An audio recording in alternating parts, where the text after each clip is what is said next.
17 বছর পর আবারও টি-20 বিশ্বকাপের শিরোপা জিতল ভারত। 2007 সালে সেই নবীন সদস্যটা ক্যারিয়ারের শেষ বেলায় এসে অবশেষে একটা আইসিসি ইভেন্টে শিরোপা হাতে নেওয়ার সুযোগ পেল। মহেন্দ্র সিং ধোনির পর এবার রোহিত শর্মা।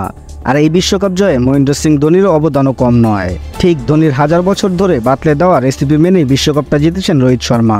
ভাগ্য ভালো, ম্যাচের অন্তিম মুহূর্তে রোহিতের নেওয়া সিদ্ধান্তগুলো কাজে এসেছে। ক্রিকেট বিদ্যাতাও এদিন সাহসী অধিনায়কের পক্ষ নিয়েছে। 24 বলে 26 রান দরকার, হাতে 6 উইকেট।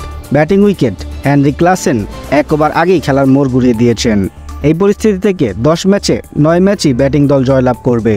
যে এক ম্যাচে ফিল্ডিং দল জয়লাভ করবে সেখানে অধিনায়ককে out of the box decision নিতে হবে, জুয়ো খেলতে হবে। রোহিত সেটাই করেছেন। বুমরার ওভার শেষে 17তম ওভারে রোহিতের জন্য সেফ অপশন ছিল আর্শদীপের হাতে বল তুলে দেওয়া। 18তম ওভার হার্দিককে দিয়ে 19তম ওভারে বুমরা ফিরবেন।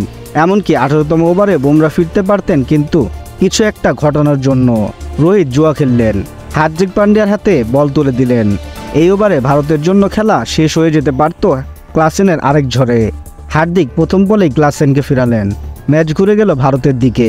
এরপর কেবল পেসার বাড়ানোর পালা। বুমরা আর্শদীপরা পরের 2 ওভারে সেটা ভালোভাবেই করেছেন।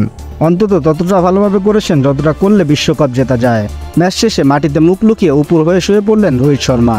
যেন এতকালের ট্রফিহীনতার আক্ষেপ মিশিয়ে দিতে চাইলেন মাটির সাথে। আক্ষেপ মাটিতে মিশে গেলেও রোহিতের সৌজন্যে ক্রিকেটের বুকে ভারতের মাথা উঁচু হলো আরেকবার।